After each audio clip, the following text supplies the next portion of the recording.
Today I'm going to talk about tracking buffaloes.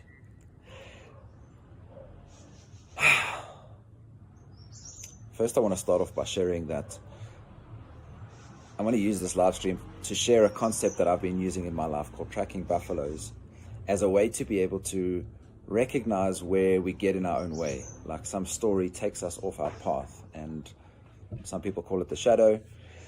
And I want to share what's happening in my head, and I realize it's creating buffaloes for me that are stopping me from doing what I really want to be doing, and that is sharing my gifts and sharing the tools that I have been given and that I've learned.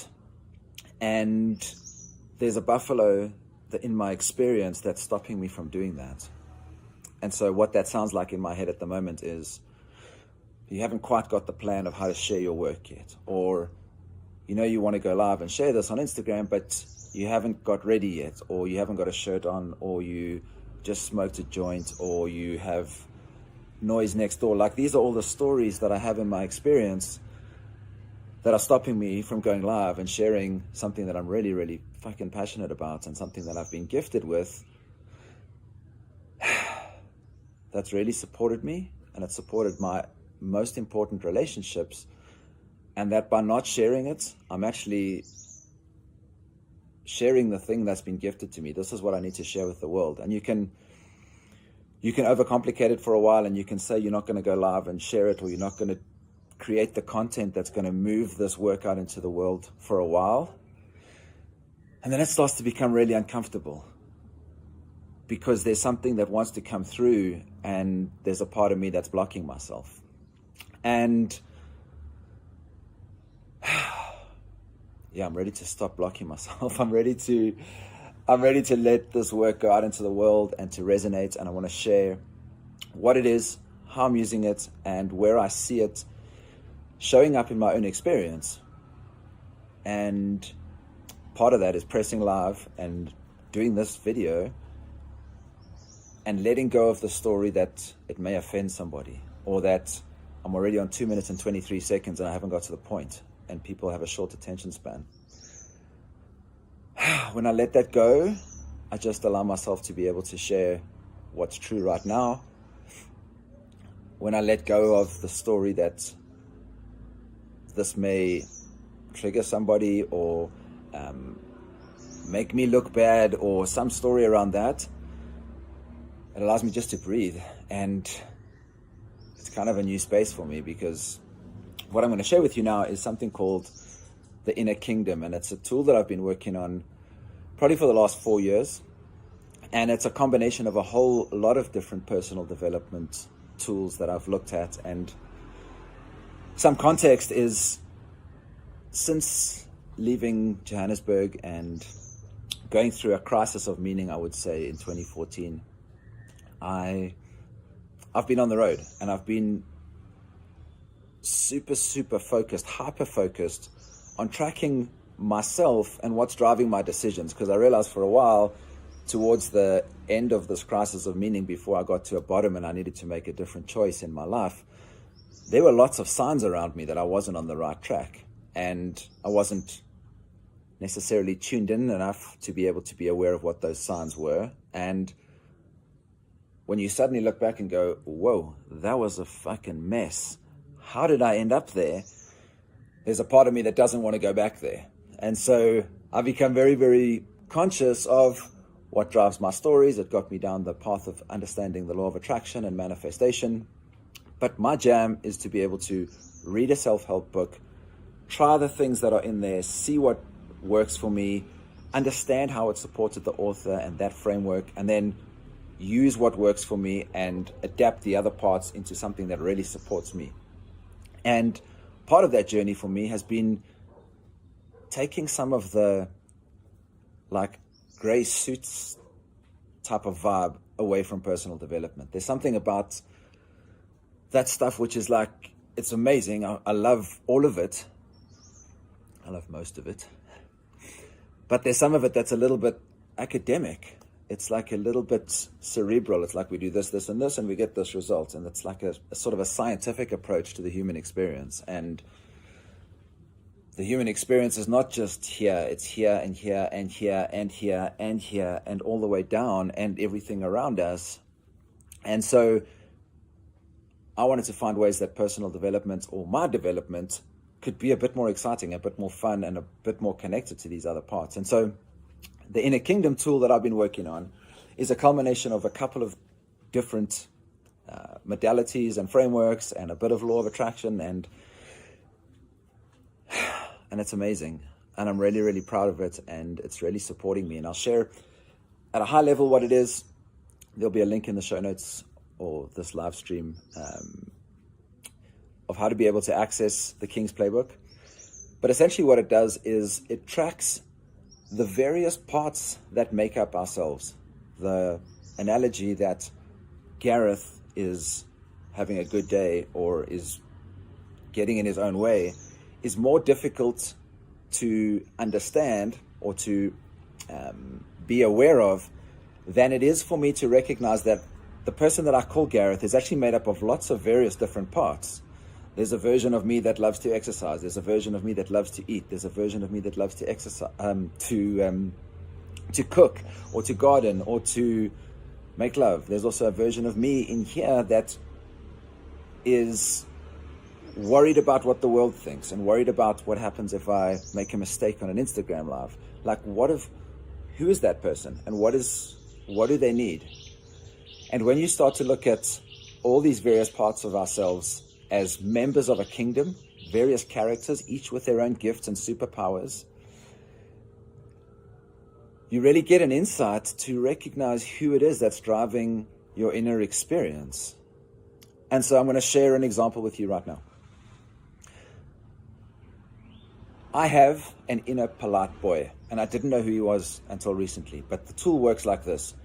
There are various types of people, like let's say an inner polite boy, that exist inside your experience. It could be a younger version of yourself. It could be a part of you at a stage in your life that was the investment banker. You can look back at that stage and create a persona that isn't Gareth. In this case, that young polite boy is Charlie, and he's based on the character of Charlie and the Chocolate Factory.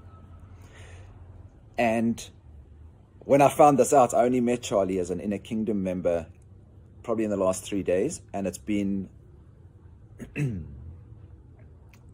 beyond profound, some of the lessons that are coming up for me about how important it is to recognize this young boy called Charlie, and first of all, see how strong the story is. But basically, when we were kids, my mom read us the story of Charlie and the Chocolate Factory, and it was amazing. Chocolate was something we got as a special treat, and this young boy, because he was the one that was well behaved and was polite and helpful and attentive, literally got the keys to the chocolate factory, while the other kids who were angry, gluttonous, rude, insensitive, all literally got eaten by Oompa Loompas or fell into the river and died a horrible death. It was very clear to the young version of me that, like, go and be Charlie from Charlie and the Chocolate Factory and life is going to be golden. And that became my strategy. That was how I moved through the world. My parents wanted two boys that were a pleasure to take around and that were well behaved and listened and were well mannered and helpful and all those things. And that meant that life was easier for them because they got invited to places, as opposed to the parents that had the shitty kids. They had the great kids. Anyway, the point of the story is that Charlie has run that particular strategy most of my life. And it's been fucking amazing for me. I've used it to be able to show up in the workplace or show up in projects or show up in connections, to be able to get women. Like, there's so many different places that this strategy is running in my life. And it's the same strategy that's preventing me from pressing live on Facebook, because I'm concerned, or rather Charlie is concerned, that somebody's going to be upset, triggered, not happy. It's like, let's rather not do that. We don't have to. Things are cool the way they are. But that's stopping me from doing the things that I want to do, that I've written down, that I'm moving towards. And so over the last 2 days, I'm getting to know Charlie. And like any relationship, especially a relationship that you haven't nurtured for a while or haven't even realized is there, there's some tenderness in me getting back together with this young part of myself that is the polite boy, that was rewarded and everything was good for you as long as you ran these strategies. And I've been doing it for so many years, and I'll continue to do that. Charlie has some superpowers. Recognizing what those are and recognizing where his potential buffaloes are, because he has his own fears that going out there will trigger somebody, and when that happens, you don't get the chocolate factory. It's like, let's not do that. So I'm nurturing this relationship with Charlie again, and I think there's a lot of gold, and I can share one theme that's coming out for me, and I think it's probably going to be an entire live stream on its own. Maybe I'll just do it now. Maybe I'll just make this a longer live stream. The theme for me is around permission. I think it's Charlie as well, where as a young man, my folks wanted to make sure that we would get permission to do things. Don't just go out the house without blah, blah, blah. Ask for permission. Can I have this? May I? So again, a strategy that was rewarded was getting permission. At the moment, I'm leading an organization and a team and bringing this work into the world, and there's a part of me that feels like I need to ask somebody for permission. I'm not, like it comes up in various places. I'm waiting to take an idea to my team and show it to them and wait for them to go, that's a great idea, we should do that. But it's holding me back because we feel like we're in this sort of an energetic, it's like a stall where I'm not direct about, all right, this is what we're doing, and I'm asking for your reflection. Like if we need to change it, share with me what you think we need to change. But I don't need to ask you for permission. And in fact, in some ways, if I'm not clear as the leader of this project, my team doesn't know quite what to do. They're like, is this the plan? Or is he waiting for us to say yes? Do we need to vote on it? Like it's not clear, but it creates like a little energetic, like an eddy almost, where the energy just swirls and doesn't flow. So I think this is Charlie as well, this theme of asking for permission. And as I start to do this, and all this stuff is inside the King's Playbook. So if this is interesting for you, please do it. It's such a rich journey to start to meet these other parts of yourself. But the process is also to say, okay, where else do I ask for permission? Or where else do I prevent myself from doing the things that I want to do because I'm asking for permission, or I need to ask for permission?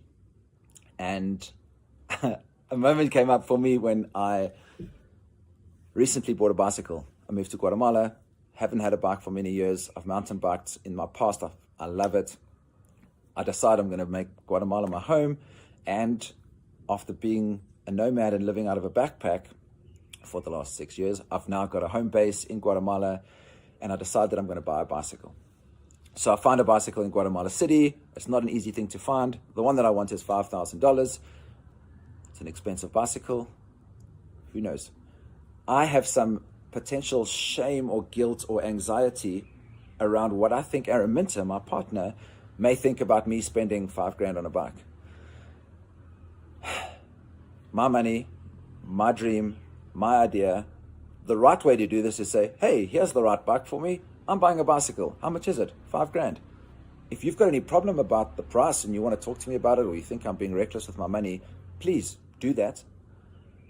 But where I buy the bicycle or want to buy the bicycle, but then start to presuppose that she may be concerned that I'm spending too much on a bicycle is me waiting for her permission to be able to buy the thing. There's something like in that same vibration of like, yeah, is she going to be okay if I spend this much on a bike? And